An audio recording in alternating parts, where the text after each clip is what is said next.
안녕하십니까. 자, 경영지도사 중소기업 관련 법령입니다. 중소기업 관련 법령이 10가지가 있는데 10가지에서 40문제가 출제가 됩니다. 그래서 그 출제되는 것은 이제 그 법의 내용마다 다르기 때문에 문제수마다 다르죠. 이미 뭐 나와 있는 기출문제대로 해갖고 출제가 됩니다. 근데 공부하실 때 아무래도 이제 가장 그 방대한 과목이죠. 법도 있고 그다음에 또 시행령도 있고 시행규칙이 있기 때문에 이제 방대한 내용인데 대부분 다 시험 문제는 그 시행령에서는 거의 안 나오고 법률에서만 나옵니다. 물론 이제 경우에 따라서 시행령에 나와 있는 그 세부적인 내용들이 나오는 경우도 있지만 주로 법률에서 나오기 때문에 법 중심으로 공부하시면 됩니다. 그리고 되게 이제 법 중에서도 뭐 골고루 다 나오는 건 아닙니다. 주로 많이 나오는 분야가 있기 때문에 그런 분야를 갖다가 제가 좀 찍어드리겠습니다. 그리고 이 법이 10개가 있는데 10개를 다 골고루 다 해야 되느냐? 그건 아니죠. 1차이기 때문에 합격만 하면 됩니다. 그래서 보통 뭐 100점을 목표로 할 것이 아니라 한 80점 정도를 목표로 해가지고 공부하시면 충분하다고 생각합니다. 그렇기 때문에 우리가 뭐 문제가 많이 나온다고 해서 6문제가 나오는 법이 3개가 있죠. 6문제가 나오는 법이 3개가 있지만 그럼 그 3법이 제일 중요하냐? 그건 아닙니다.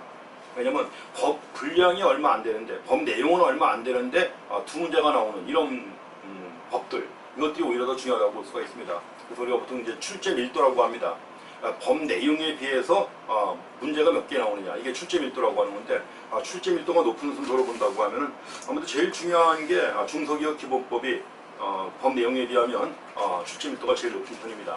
그리고 두 번째로 이제 높은 것이 8장에 나와 있는 중소기업 사업전환법이 있는데, 촉진법이 있는데 그것이 이제 법 내용에 비하면 많이 나오는 편이고, 기타 이거 말고도 이제 여러 가지 여성기업 지원에 관한 법률이라든가 또 예컨대 장애인 기업활동 촉진법 2문제가 나오지만 법 내용이 얼마 안 됩니다.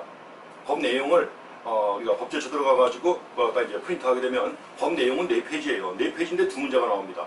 출제 밀도가 높은 거죠. 그래서 이런 법들을 중심으로 해가지고 공부하시면 되겠습니다. 그래서 법 내용에 비해서 문제수가 적어도 법 내용에 비해서 많이 나오는 것, 이런 것들을 중심으로 공부하시면 얼마든지 80점 충분히 맞을 수 있습니다. 그리고 되게 이제 시험 문제 나올 때 주로 많이 나오는 게 뭐냐 하면 수치에 특히 주의하셔야 됩니다. 뭐 5년이냐, 3년이냐, 1년이냐 이런 수치가 이제 많이 틀리게 나오는 편이고요. 그다음에 또 한 가지 행위의 주체. 되게 이제 중소기업 관련 법령이니까 주로 이제 행위의 주체는 중소벤처기업부 장관이죠. 그렇지만 이제 그 행위의 주체도 잘 나오고, 그다음 이제 뭐 왜냐면 지방자치단체 장이 주체가 되는 경우도 있고, 또 정부는 해가지고 정부가 주체가 되는 경우가 있기 때문에 그런 걸 좀 주의하셔야 됩니다. 또 한 가지가 이제 되게 어떤 그 시험 과목이든 간에 법률에서는 많이 나오는 게 뭐뭐 하여야 한다, 할 수 있다는 거 하는 거 있죠. 흔히 우리가 강행 규정 또는 임의 규정이라고 하는 건데, 그 강행 규정과 임의 규정을 갖다 구분하는 이런 내용도 상당히 중요하다고 보시면 되겠습니다. 그래서 이제 무조건 법이라고 해서 무조건 암기할 것이 아니라 되게 그 문제를 내는 스타일이 있기 때문에 거기에 맞춰서 포인트를 잡으시면 되겠습니다. 이제 별로 어렵지 않게 접근하실 수 있다고 생각합니다. 그 되게 이제 법이라고 하는 게 흐름이 있기 때문에 우리가 법리라고 합니다. 법의 논리라고 하는 거죠. 그래서 되게 이제 법의 목적이 나와 있고, 목적에 따라서 그 뒤에 나온 내용들이 그 목적을 달성하기 위한 그런 내용들이기 때문에 그 흐름을 갖다 잘 파악하시면 됩니다. 무조건 암기할 게 아닙니다. 그래서 이렇게 해갖고 제일 먼저 우리가 이제 중소기업 기본법에 대해서 공부하시겠습니다. 이 중소기업 기본법인데 우리가 보통 기본법이라고 합니다. 기본법이니까 중소기업에 관한 가장 기본적인 내용들을 담고 있는 거죠. 그래서 그 중소기업 기본법 공부하신 다음에 차례대로 이제 많이 나오는 법 내용들 공부하시겠습니다. 중소기업 기본법에서는 어떤 법이든 간에 법의 제1조에는 목적이 나옵니다. 어떤 법이든 간에 제1조 해가지고 나오는 게 목적이 나옵니다. 이제 법 공부하실 때는 항상 그 법의 구조가 그렇습니다. 되게 법에 관해서 자세한 내용 보시려면은 법제처 들어가시면 법제처에서 국가법령정보센터가 있습니다. 국가법령정보센터 이 나옵니다. 그래서 되게 뭐 네이버나 이런 데 들어가가지고 이제 법제만 여기 두 글자만 쳐도 국가법령정보센터가 나옵니다. 그래서 국가법령정보센터는 이제 law.go.kr이라고 되어 있습니다. 여기인데 여기 들어가서 이제 그 법 이름을 갖다가 검색하시면은 그 법이 다 뜹니다. 법 이름 앞 글자 몇 개만 치면은 법하고 시행령, 시행규칙이 다 뜹니다. 그럴 때 이제 들어가갖고 정확한 내용을 확인하시면 되겠습니다. 실제로 중소기업 관련 법들이 2018년, 2019년에 굉장히 많이 바뀌었습니다. 바뀌었기 때문에 예전에 그 기출문제는 참고로만 보셔야 되지, 기출문제 오래된 거 보시면 안 됩니다. 이미 2019년도에 법이 문제가 나왔던 건데 그 내용이 이미 개정돼 가지고 아직은 시행이 안 되고 있는 건데 개정돼 가지고 나와 있는 것도 있습니다. 물론 2020년 시행 예정으로 나와 있는 것도 있는데 물론 이런 내용들을 우리 이번에는 다 반영을 했는데 그만큼 그 기출문제 푸실 때 그 흐름만 파악하시고 어떤 내용들이 나오는지 이것만 참고하셔야지 기출문제 그대로 믿었다가는 틀린 내용들이 꽤 많기 때문에 주의하셔야 됩니다. 그래서 가장 최근의 기출문제는 물론 이제 가장 틀린 내용들이 거의 없는 거죠. 그렇지만 기출문제 푸실 때 특히 주의하시고 제가 이제 연습 문제도 또 풀어드릴 수 있도록 문제도 제공해드리겠습니다. 이렇게 해갖고 제1조의 목적 나오는데 대개 보면 이제 제1조 나온 다음에 근데 뭐 제5조 이렇게 나오잖아요. 5조. 이게 법 조문입니다. 몇 조. 그 다음에 동그라미 1, 2가 나오는데 동그라미 1이라고 나오는 건 이건 항이라고 합니다. 항이라고 하는 것이고 그 다음에 그 항이 나온 다음에 또 여기서 이제 1, 2 이렇게 숫자 나와요. 이게. 요거는 이제 뭐냐? 이건 호라고 합니다. 호라고 하는 것이고 좀 더 세분화된 내용들 나올 때 가나다가 나와요. 가나다가 나오는데 가나다는 이걸 목이라고 하는 겁니다. 그래서 법 내용에서도 몇 조, 몇 항, 몇 호, 가목, 나목 이렇게 나와요. 그래서 이제 자, 이건 그 다음에 항이라고 하는 것이고 그 다음에 호, 그 다음에 목 이렇게 나오니까 이 법에 공부하실 때 가장 기본적으로 이런 정도로 좀 확인하셔야 됩니다. 그리고 이제 여기서 이게 법이 있고 그 다음에 이 기본법에 이제 시행령이 나옵니다. 시행령이 나오는데 그 시행령이라고 하는 것은 대부분 다 대통령령으로 나오는 겁니다. 시행령령은 대통령령. 그래서 시행령이라고 나올 때는 대개 대통령이 내리는 대통령령입니다. 원래 법이라고 하는 게 헌법이 국가의 가장 기본법이죠. 헌법이 있고 그 다음에 뭐가 있습니까? 국회가 제정하는 아니 국민이 만드는 거죠. 국민이 만드는 법률이 있습니다. 그러니까 헌법은 국민이 만드는 것이고 법률은 국회가 만드는 거죠. 그 다음에 이제 그 법률 아래 자치단체 조례가 있습니다. 원래 이제 헌법, 법률, 명령이 있는데 그 명령이라는 게 시행령이고 또 시행령 말고 각 부 장관이 내리는 부령이 있습니다. 우리가 공부하는 법에서는 주로 중소벤처기업부 장관령, 그러니까 중소벤처기업부령이라고 하는 겁니다. 벤처기업부령이라고 하는 건데 부령은 흔히 시행규칙이라고 합니다. 그래서 법, 시행령, 시행규칙인데 시행령은 대통령령이기 때문에 이거보다 상위에 있는 거죠.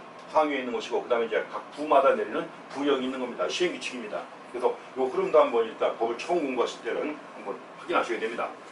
그래서 먼저 제1조에 나와 있는 법의 목적을 확인하신 다음에 그 뒤에 나오는 내용들이 바로 이 목적을 달성하기 위한 그런 내용들이에요. 그렇기 때문에 흐름을 파악하시려면 법의 목적 먼저 확인하셔야 됩니다. 물론 법의 목적이 직접 나오는 적은 거의 없습니다. 거의 없고 예컨대 문항이 5개 나올 때 그 5개 문항 중에 하나가 한 문항으로 나온 적은 있습니다. 그렇지만 크게 중요한 내용은 아닙니다. 물론 이런 것들도 이제 가로넣기가 나올 수도 있습니다. 가로 한 다음에 그 가로에 들어갈 정확한 표현이 뭐냐 해가지고 이런 것들 나오기도 하는데 과거에 나온 적도 있습니다.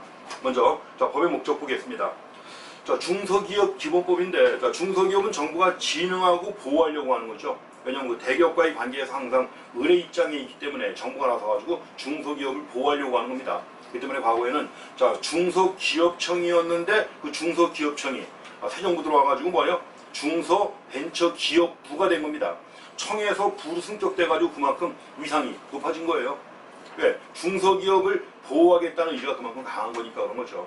그 점도 감안해가지고 항상 그 대기업과의 관계에서 중소기업을 육성하고 진흥하고 또 중소기업의 창업을 갖다가 장려하고 하는 이런 것들이 현 정부의 방침이라고 보시면 되겠습니다. 법도 거기에 맞춰서 다 개정이 된 겁니다.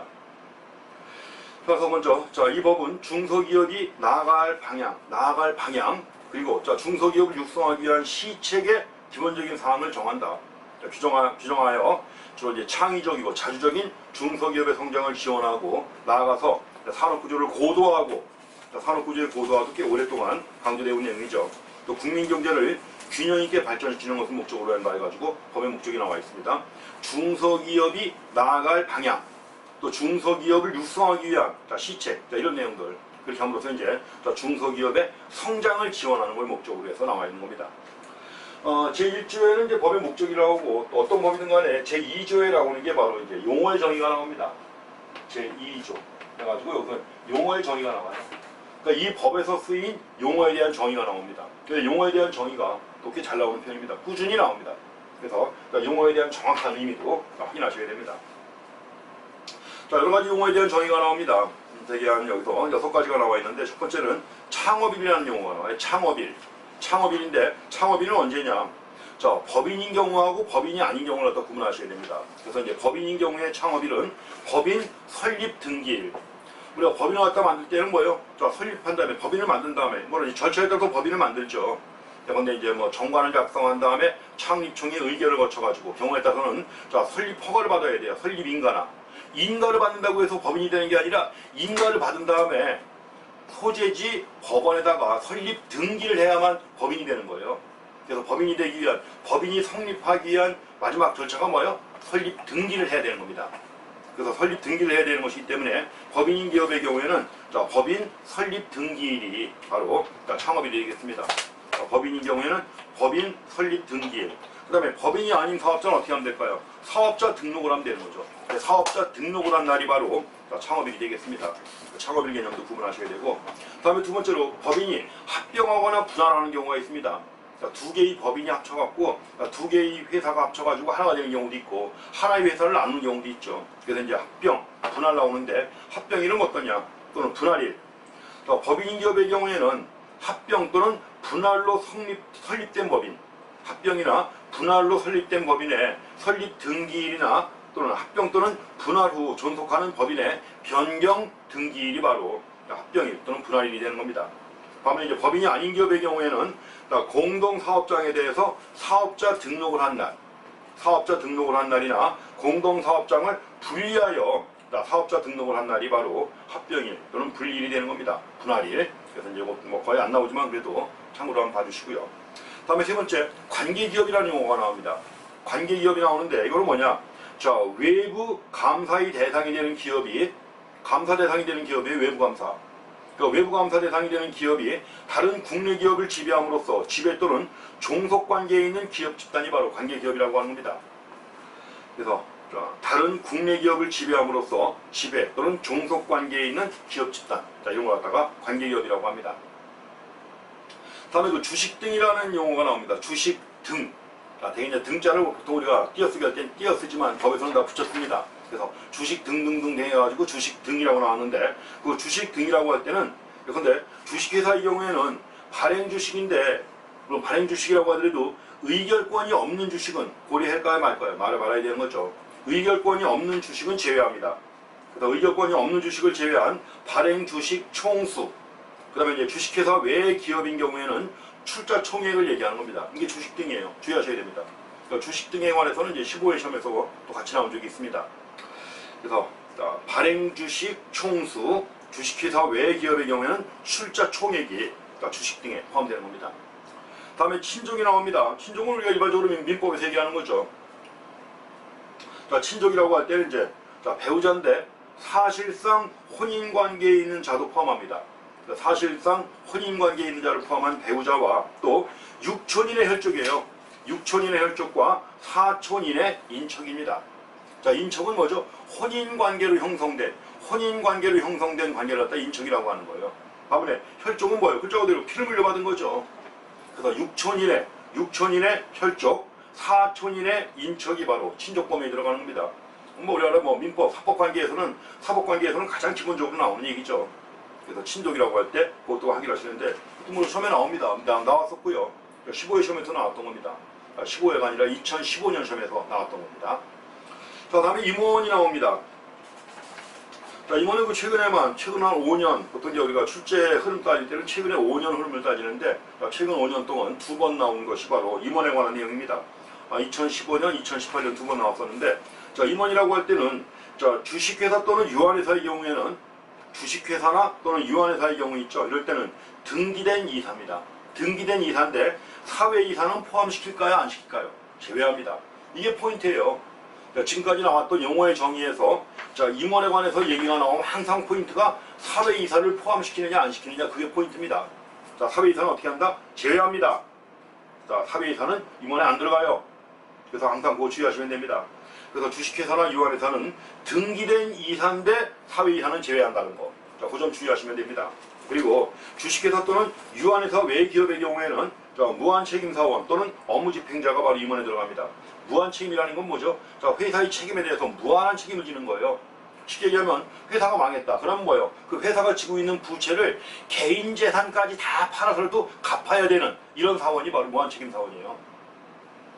봐봐요. 유한책임사원은 뭐예요? 근데 주주 같은 경우 있죠. 내가 5억 원 출자했다. 회사가 망했다. 나는 5억 원, 내가 출자한 5억 원만 날린 그만입니다.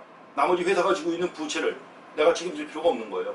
이럴 때 이걸 유한책임사원이라고 하는 겁니다. 그래서 주식회사나 유한회사 외기업의 경우에는 무한책임사원 또는 업무집행자가 바로 임원의 범주에 포함되는 겁니다. 이렇게 해갖고 6가지 용어의 정의도 확인하시기 바랍니다. 자, 이런 내용 포함해가지고 가장 최근에 나왔던 문제가 2015년에 나왔던 문제인데 2015년에 나왔던 문제 한번 예시로 한번 보시죠. 문제가 이렇게 나온다는 거. 자, 이렇게 나오기 때문에 뭐예요? 문제 한번 확인하시고 나면 자신감이 생깁니다. 별거 아니구나. 그다음 예시 문제 보시면 자, 중소기업 기본법상 자, 용어의 뜻으로 옳은 게 뭐냐고 했습니다. 1번 법인인 기업의 창업일. 법인인 기업의 창업일이란 자, 사업자 등록을 한 날이다. 법인이에요. 법인인 경우에는 뭐 한다 그랬어요? 설립 등기를 해야 한다고 그랬죠. 설립 등기를 해야만 창업이 되는 겁니다. 그래서 법인인 기업의 창업일이란 사업자 등록을 한 날이라고 했는데 자, 사업자 등록을 한 날은 법인이 아닌 자, 법인이 아닌 기업이죠. 법인이 아닌 사업자의 경우에 사업자 등록을 한 날이고 법인의 경우에는 뭐예요? 법인 설립 등기일입니다. 1번 틀렸죠. 2번 친족이란 배우자 8천인의 혈족 및 6천인의 인척을 말한다? 아니죠. 6천인의 혈족과 4천인의 인척이라고 했죠. 그렇게 숫자 틀리게 만듭니다. 항상 숫자는 주의하셔야 돼요. 언제든 간에 제일 많이 나오는 게 바로 숫자입니다. 그 다음에 3번에 주식 등이란 주식회사의 경우에는 의결권이 없는 주식을 포함해요. 의결권이 없는 주식을 왜 포함해야 안 되는 거죠. 그래서 의결권이 없는 주식은 포함이 안 되는 겁니다. 그래서 이제 발행주식의 총수를 얘기하는 겁니다. 근데 의결권이 없는 주식은 포함이 안 되는 겁니다. 그거 좀 주의하시고. 자, 4번 주식회사에서 임원이란 사회이사를 포함해요? 아닙니다. 사회이사는 포함이 안 되는 겁니다. 사회이사는 포함이 안 되고 사회이사를 제외한 등기된 이사를 얘기하는 겁니다. 그 다음에 5번에 주식회사 또는 유한회사 외 기업에서 임원이란 무한책임사원 또는 뭐예요? 업무집행자를 말한다. 5번이 맞죠? 이렇게 해가지고 문제가 나옵니다. 어때요? 자신감이 생기시죠? 첫 번째 본 문제지만 되게 이렇게 나옵니다. 그래서 되게 이제 그 옳은 걸 찾는 것보다는 틀린 거 고르는 문제가 더 많이 나옵니다. 그래서 틀린 게 눈에 보이는데 되게 틀리게 만드는 게 뭐냐 숫자가 제일 먼저 많이 나오고 그 다음에 이제 또 한 가지가 주체, 행위의 주체에 대해서 이제 많이 나오는 자, 그런 의미입니다. 자, 다음에 이제 두 번째 나오는 게 자, 이제 중소기업 기본법이니까 어디까지 갖다 중소기업으로 보느냐 하는 거죠. 그래서 여기서 이제 중소기업자의 범위에 대한 내용이 나옵니다. 중소기업자의 범위. 그래서 먼저 1번에 자, 중소기업 시책의 대상이 되는 중소기업자가 나오죠. 시책의 대상이 되는. 이번에 정부가 이제 중소기업 시책을 세워야 되는데 그 시책의 대상이 되는 중소기업자가 누구냐? 자, 크게 네 가지가 제시가 되어 있습니다.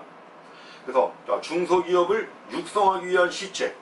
육성하기 위한 시책을 줄여서 중소기업 시책이라고 하는 겁니다. 그래서 중소기업 시책의 대상이 되는 중소기업자는 다음 어느 하나에 해당하는 기업 또는 조합 등을 영위하는 자로 한다. 기업 또는 조합 등을 영위하는 자 해가지고 네 가지가 나와 있습니다. 그래서 먼저 크게 네 가지 한번 체크해 보시면 첫 번째는 다음의 요건을 모두 갖추고 영리를 목적으로 사업을 하는 기업. 아주 일반적인 내용이죠 이게. 그래서 다음의 요건을 모두 갖추고 영리를 목적으로 사업을 하는 기업이 첫 번째. 그 다음에 이제 그 다음 페이지에 나와 있습니다만 두 번째는 뭐냐면 사회적 기업이라는 게 있죠 최근에. 그래서 사회적 기업 중에서 대통령령으로 정하는 사회적 기업입니다. 가지고 이제 영리를 주된 목적으로 하지 않는 사회적 기업을 얘기하는. 저는 그 별표에 나와 있는 내용인데요. 그 별표는 물론 이제 그 시행령에 나와 있습니다. 대통령령에 나와 있는 별표인데 거기서 이제 매출액만 나와 있죠. 여기 매출액이 기준이 있는데 이거 말고 자, 다시 한번 얘기하지만 공통적으로 자산총액이 얼마예요? 5천억 원 미만입니다. 자산액은 5천억 원 미만이라고 하는 거 확인하시고 5천억 원 미만이면서 평균 매출액이 이럴 때 이제 평균 매출액은 44개 업종이 있어갖고 44개 업종마다 다릅니다. 그러니까 이제 크게 한번 구분해 보시면은 그 평균 매출액과 관련해 가지고는 뭐예요?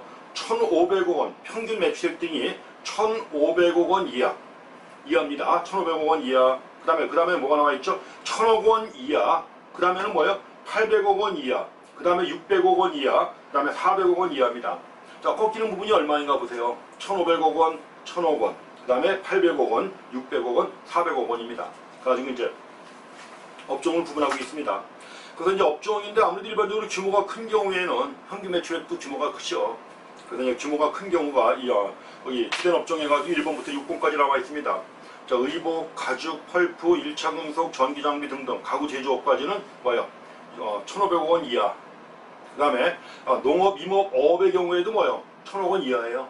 농업, 임업, 어업, 광업의 경우 마찬가지로 기타 등등 제조업도 나와 있죠. 그 안에 이제 도소매업의 경우에도 도소매업이 중소기업이 되기 위해서는 뭐예요? 평균 매출액 등이 1,000억 원 이하여야 되는 겁니다. 그 다음에 이제 여기 음료 제조업부터 해가지고 정보통신업까지 나와 있습니다. 800억 원 이하고요. 그 다음에 산업용 기계 및 장비 수리업에서부터 예술, 스포츠 및 여가 관련 서비스업까지는 평균 매출액 등이 600억 원 이하. 그 다음에 여러 가지 교육 서비스업, 임대업, 부동산업 같은 경우에는 400억 원 이하가 돼야만 중소기업자의 범위에 포함되는 것이고, 역시 중소기업 시책의 대상이 되는 중소기업자가 되는 겁니다. 이게 꽤 나오는 편입니다. 꾸준하게 나오는 내용이니까 그래도 확인하셔야 됩니다. 그 꺾이는 금액이 얼마인가 하는 거 1,500, 1,000억, 그 다음에 800억, 600억, 400억 확인하시고, 그 다음에 이제 어떤 업종이 포함되는가 하는 건데, 사실은 이런 것들이 좀 골치 아프죠. 왜냐면 다 외울 수는 없고 하니까 꺾이는 부분에서 잘 한번 흐름을 파악해 보시기 바랍니다. 자, 다음에 두 번째가 또 이제 조건이 나와 있습니다. 뭐냐면 이 조건에 맞는다고 해서 되는 게 아니고, 이 조건에 맞아도 두 번째는 지분 소유나 출자 관계 등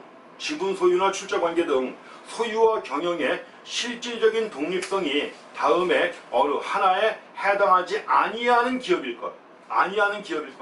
이 세 가지에 해당하지 않아야 돼요. 세 가지에 해당하지 않아야만 중소기업자의 범위에 포함되는 겁니다.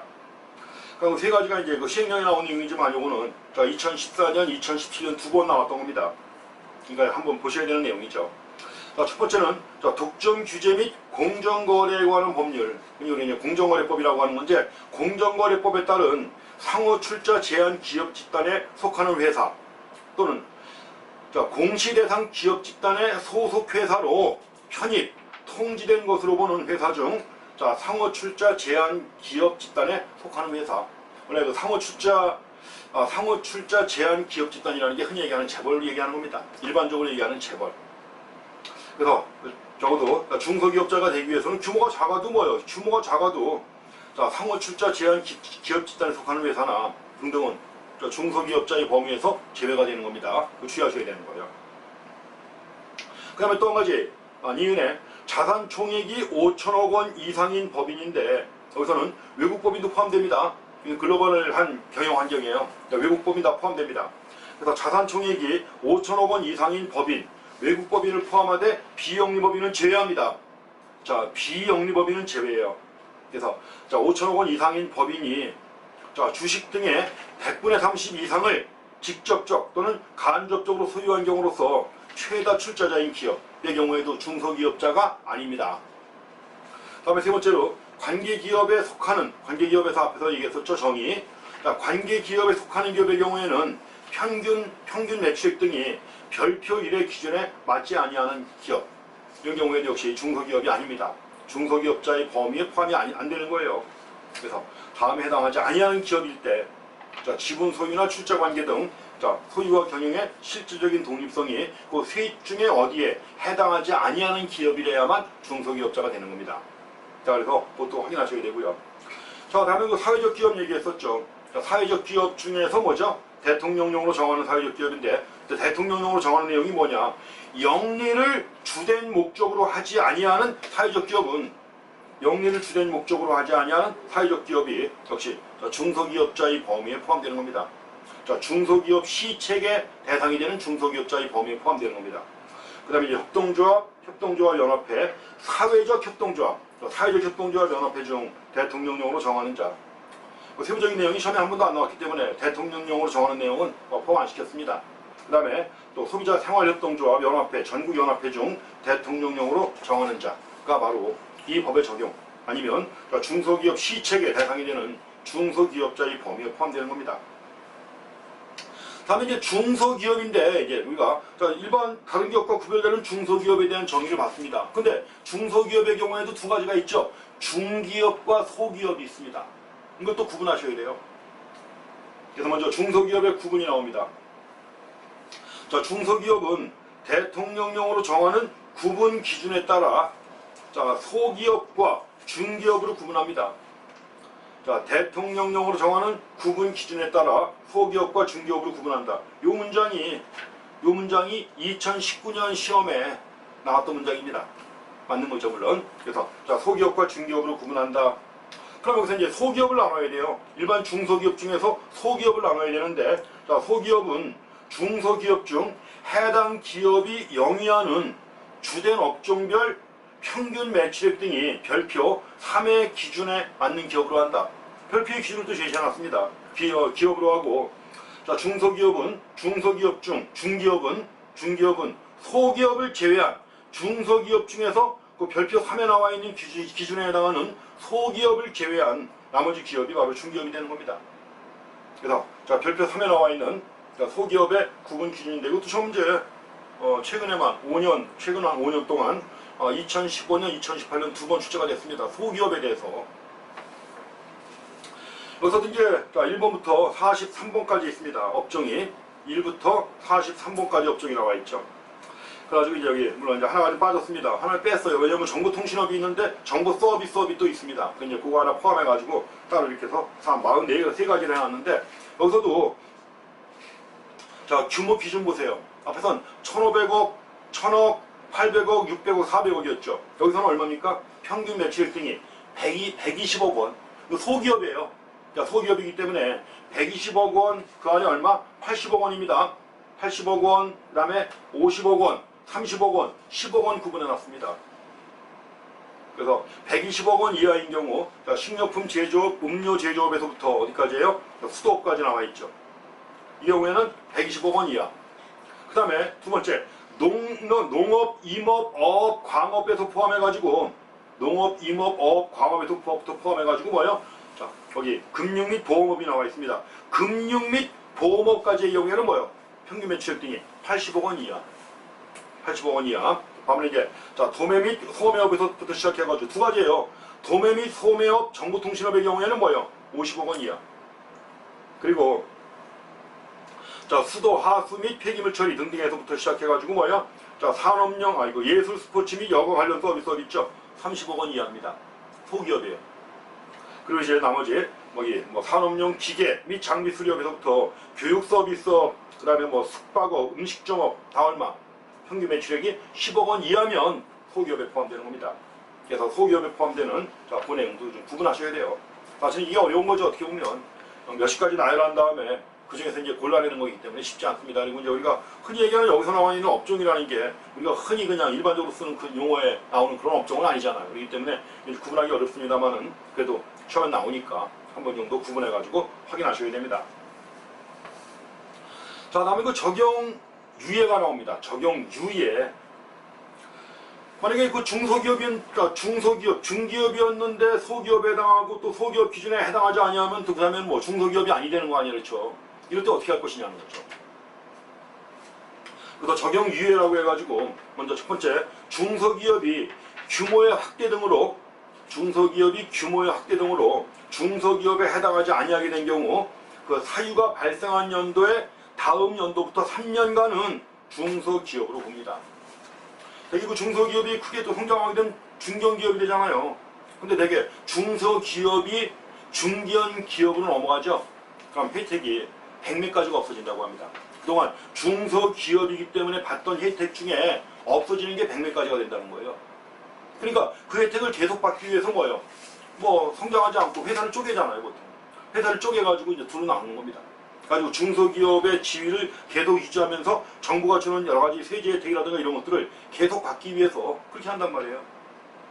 그래서 만약에 이제 중소기업의 범위를 벗어나가지고 중견기업으로 크는 경우에도 얼마? 3년간은 그 혜택을 계속 준다는 얘기입니다.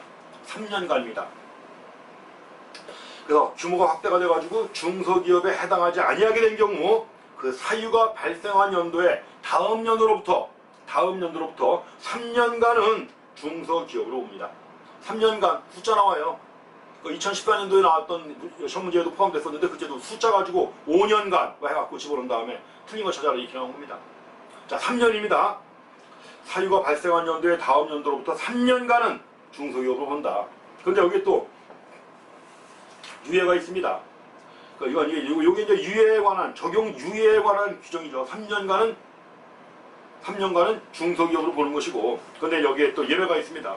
2번 다만 자, 중소기업 외의 기업과 합병하거나 다음 중 어느 하나의 사유로 중소기업에 해당하지 아니하게 된 경우에는 그러하지 아니하다. 자, 그 유예 3년간의 유예 기간이 있지만 유예에서 제외시키는 거예요. 이걸 유예 제외라고 합니다. 자, 세 가지의 경우에는 중소기업으로 3년간 중소기업을 본다고 했는데 거기에 해당하는 예외 조항입니다. 제외시키는 거예요. 왜냐하면 첫 번째는 자, 중소기업이 중소기업으로 보는 기간, 유예기간 3년입니다. 유예기간 3년인데 자, 중소기업이 중소기업으로 보는 기간 중에 있는 기업을 흡수 합병한 경우로서 중소기업으로 보는 기간 중에 있는 기업이 당초 중소기업에 해당하지 아니하게 된 사유가 발생한 연도에 다음 연도부터 3년이 지난 경우, 참 복잡한 케이스입니다. 지금 잘 읽어보셔야 돼요. 자, 중소기업이 중소기업으로 보는 기간 중에 있는 기업을 흡수 합병한 경우인데, 자, 중소기업으로 보는 기간 중에 있는 기업이 당초 중소기업에 해당하지 아니하게 된 사유가 발생한 연도에 다음 연도부터 3년이 지났어요. 자, 3년이 지난 경우에는 자, 유예 제외에 해당합니다. 자, 유예 제외에 해당하는 것이고, 다음에 두 번째로 중소기업이 자, 상호 출자 제한 기업 집단에 속하는 회사 또는 공시 대상 기업 집단의 소속 회사로 편입 통지된 것으로 보는 회사 중 자, 상호 출자 제한 기업 집단에 속하는 회사에 해당하게 된 경우, 재벌에 포함된 거예요. 재벌 기업에, 재벌 그룹에 편입된 경우입니다. 이런 경우에도 유예기간 두지 않습니다. 다음에 디귿 중소기업으로 보았던 기업이 중소기업이 되었다가 그 평균 매출액 등의 증가 등으로 다시 중소기업에 해당하지 아니하게 된 경우, 이런 경우에도 유예 제외입니다. 자, 유예 제외하는 경우 세 가지인데, 자, 최근에는 취재가 안 됐습니다만 그 이전에 나왔던 거예요. 예전에 뭐 좀 꽤 시간이 됐습니다만 한 2번 정도 나왔던 내용입니다. 그래서 자, 유예 적용 유예하고 자, 유예 제외하고 꼭 확인하셔야 됩니다. 물론 제일 중요한 게 자, 적용 유예 3년간, 다음 연도에 3년간은 중소기업으로 본다는 거, 그 말이 제일 중요한 말입니다. 다음에 그 특례 규정도 있습니다. 자, 중소기업 시책별 특성에 따라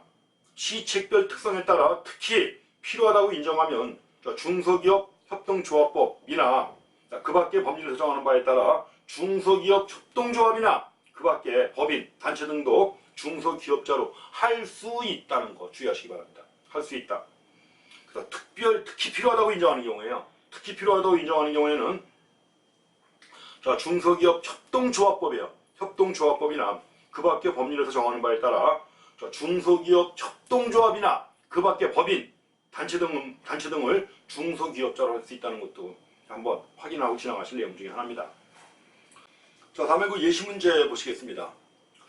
지금 우리가 본 내용, 중소기업 기본법상 유예기간이 적용되어 중소기업으로 보는 경우에 해당하는 것이 뭐냐고 했습니다. 중소기업으로 보는 경우에요. 그래서 2017년에 나왔던 문제인데, 좀 전에 봤지만 중소기업을 보지 않는 경우 있죠. 보지 않는 경우를 제외한 나머지는 뭐예요? 중소기업을 보는 거죠. 그래서 먼저 1번 중소기업이 중소기업 외 기업과 합병함으로써 중소기업 외의 기업과 합병함으로 인하여 중소기업에 해당하지 않게 된 경우 그 사유가 발생한 연도의 다음 연도로부터 3년이 지났어요. 자, 3년이 지나지 아니한 경우에 3년이 지나지 아니한 경우는 뭐예요? 3년이 지나지 아니한 경우에는 자, 적용 유예 제외에 포함되는 겁니다. 유예 제외 사유에 포함되는 거예요. 제외 사유. 다음에 이번에 자, 중소기업이 중소기업 유예기간 중에 있는 기업을 흡수 합병한 경우로서 흡수 합병된 기업이 당초 중소기업에 해당하지 아니하게 된 사유가 발생한 연도에 다음 연도부터 3년이 지난 경우에도 뭐예요? 역시 자, 유예 제외에 해당합니다. 자, 3번 중소기업이 규모의 확대 등으로 중소기업에 해당하지 않게 된 경우 그 사유가 발생한 연도에 다음 연도부터 3년이 지나지 않았으면 이게 적용 유예에 해당하는 거죠. 그러니까 3번이 바로 적용유예에 해당하는 겁니다. 그 적용유예에 해당하는 것이기 때문에 이게 바로 뭐예요? 중소기업을 보는 경우죠. 그게 제일 중요한 겁니다. 3번에 나온 얘기가 제일 중요한 거니까 확인하시고요. 그 다음에 4번 중소기업 유예기간 중에 있던 기업이 중소기업이 되었다가 그 평균 매출액 등의 증가 등으로 다시 중소기업에 해당하지 아니하게 된 경우에도 유예 제외에 해당하는 거죠. 마찬가지로 5번도 마찬가지로 유예 제외에 해당하는 겁니다. 그래서 적용 유예하고 유예 제외 이걸 구분해 가지고 확인하셔야 됩니다. 자, 그래서 우리가 중소기업과 관련해 가지고 중소기업자의 범위에 대해서 정리해 봤습니다. 자, 다음에 보실 내용은 이제 정부라든가 지방자치단체 또는 그 중소기업자의 책무에 관한 내용이 법 3조부터 나와요. 지금 우리가 본 내용이 법 1조, 2조와 관련된 내용들이 다 1조 법의 목적, 2조에 나와 있는 용어의 정의와 관련된 이런 내용들 가지고 본 겁니다. 그럼 이제 법 3조부터 여러 가지 내용들 나오는데, 자, 그 중에 첫 번째 나오는 게 정부나 지방자치단체 또는 중소기업자의 책무에 관한 내용이 나옵니다. 제일 먼저 나오는 게 정부, 지방자치단체의 책무가 나옵니다. 먼저 정부가 해야 할 일입니다. 중소기업 육성과 관련해가지고 정부가 해야 할 일. 정부는 중소기업의 혁신 역량과 또 경쟁력 수준 및 성장성 등을 고려하여 지원 대상의 특성에 맞도록 기본적이고 종합적인 중소기업 시책을 세워 실시하여야 한다. 해야 되는 겁니다. 정부가 해야 할 일. 자, 중소기업의 혁신 역량, 경쟁력 수준, 성장성 등을 고려하여 지원 대상의 특성에 맞도록 기본적이고 종합적인 중소기업 시책. 자, 중소기업 시책은 정부가 세워서 실시해야 하는 그런 내용입니다. 그 다음에 또 2번 지방자치단체가 할 일입니다. 자, 지방자치단체는 그 정부가 만든 중소기업 시책에 따라 관할 지역의 특성을 고려하여 그 지역의 중소기업 시책을 세워서 실시해야 하는 겁니다. 그 다음에 이제 세 번째로 정부와 지방자치단체입니다. 그 주어를 주의하셔야 돼요. 이거 흔히가 행위의 주체라고 하는 겁니다. 이게. 그런데 주로 많이 나오는 게 중소벤처기업부 장관은 해가지고 주로 나오죠. 근데 우선 지금 동그라미 1번은 정부가 할 일입니다. 두 번째는 지방자치단체가 할 일이고, 세 번째 이제 정부와 지방자치단체까지 나와 있죠. 자, 정부와 지방자치단체는 상호간의 협력과 중소기업 시책의 연계를 통하여 중소기업에 대한 지원의 효과를 높일 수 있도록 노력해야 한다. 이건 정부와 지방자치단체가 함께하는 거예요. 상호간의 협력, 그리고 중소기업 시책의 연계를 통하여 지원 효과를 높일 수 있도록 해야 하는 겁니다. 자, 다음에 이제 중소기업자 등의 책무가 또 법 4조에 나옵니다. 중소기업자 등의 책무가 나와요. 자, 당장 중소기업도 해야 할 일이 있겠죠. 뭘 할까요? 자, 중소기업자는 기술개발과 경영혁신을 통하여 경쟁력을 확보하고, 그 다음에 투명한 경영과 기업의 사회적 책임을 다하여 국가경제 발전과 국민의 후생증대에 이바지할 수 있도록 노력해야 한다는 겁니다. 중소기업자가 할 일이에요. 가로놓기 나왔던 겁니다. 2013년에는 4가지 기술개발, 경영혁신, 투명한 경영, 기업의 사회적인 책임, 중소기업자가 해야 하는 거예요. 4가지가. 그래서 중소기업자의 책무해가지고 4가지 걸어놓기가 나왔습니다. 그 다음에 이제 거기 2번 중소기업자와 그 사업에 관하여 중소기업과 관련되는 자는 정부와 지방자치단체 중소기업 시책에 협력해야 하는 겁니다. 시책을 실시하는데 협력해야 한다는 거. 하나 더 보시게 되면 업무의 총괄 그리고 다른 법률과의 관계 하나 나와 있습니다. 거기 1번 나온 얘기가, 동그라미 1번 나온 얘기가 2019년에 나왔던 문항에 나왔습니다. 2019년에. 자, 중소벤처기업부 장관은 정부 및 지방자치단체가 행하는 중소기업 보호 및 육성에 관한 업무를 총괄 조정한다. 이게 정부나 자치단체가 행하는 중소기업 보호 및 육성에 관한 업무 총괄 조정하는 게 누구? 중소기업 벤처기업부 장관이 하는 겁니다. 그래서 그만큼 중소기업청에서 부로 승격시킨 거예요. 그 다음에 하나 더, 또 중소기업 보호, 육성에 관한 다른 법률을 제정하거나 개정할 때는 이 법의 목적에 맞도록 해야 하는 거죠. 이렇게 해서 정리해 보시면 되겠습니다. 일단 이 시간에 여기까지 하고, 그 정부의 시책과 이제 가장 핵심적인 내용들 나오는데 다음 시간에 이어서 하겠습니다. 수고했습니다. 예. 자, 다음에 세 번째입니다. 세 번째는 그 협동조합 같은 거 들어가는 거예요. 협동조합 연합회, 그 다음에 이제 사회적 협동조합, 사회적 협동조합 연합회 중 대통령령으로 정하는 자. 그러니까 이 세 번째입니다. 다음에 네 번째. 자, 여기서 중소기업 시책의 대상이 되는 중소기업자 네 번째는 자, 소비자 생활협동조합 있죠. 흔히 말해 생협 있죠, 생협. 생협이라고 하는 게 쿱이라는 게 있죠. 소비자 생활협동조합도 들어가고 그 소비자 생활협동조합의 연합회 그다음에 뭐예요? 전국연합회 중 대통령령으로 정하는 자. 그게 네 가지예요. 그래서 우리가 일반적으로 얘기하는 중소기업뿐만 아니라 이 법에 적용을 받는 중소기업자 그러면 일반적인 의미의 중소기업뿐만 아니라 사회적 기업, 사회적 기업 중에서 대통령령으로 정하는 사회적 기업인데 대통령령으로 정하는 사회적 기업이라는 게 영리를 주된 목적으로 하지 아니하는 사회적 기업을 얘기하는 겁니다. 다음에 두 번째는 이제 협동조합 등과 관련해 가지고 대통령령으로 정하는 자, 소비자 생활협동조합 연합회 등 해가지고 대통령령으로 정하는 자. 크게 네 가지가 바로 이 법에 적용을 받는 또는 중소기업 시책의 대상이 되는 중소기업자입니다. 그럼 그 중에 첫 번째가 우리가 가장 일반적으로 얘기하는 중소기업인데, 자, 다음의 요건을 모두 갖추고 영리를 목적으로 하는 기업. 가장 일반적인 의미의 중소기업이 이게. 그럼 중소기업이 되기 위한 조건은 뭐냐? 자, 첫 번째는 업종별로 매출액인데, 매출액인데 평균 매출액 등 해가지고 여기 대해서는 이제 세세한 내용이 별표에 나와 있습니다. 근데 일단 첫 번째가 뭐예요? 공통된 조건이 자, 매출액 또는 자산 총액 등이 대통령령으로 정하는 기준에 맞아야 합니다. 매출액 또는 자산 총액 등이 대통령령으로 정하는 기준에 맞아야 되는데 여기서 이제 매출액은 별표에 나와 있습니다. 별표에 나와 있는 매출액 얘기하는 거예요. 평균 매출액 등. 근데 두 번째가 자산 총액인데 그럼 대통령령으로 정하는 자산 총액은 얼마냐? 5천억 원 미만입니다. 꼭 확인하셔야 돼요. 5천억 원 미만. 5천억 원 미만 해가지고 여기에 해당하는 조건을 갖추면서 그 표에 나와 있는 조건에 맞아야 되는 겁니다.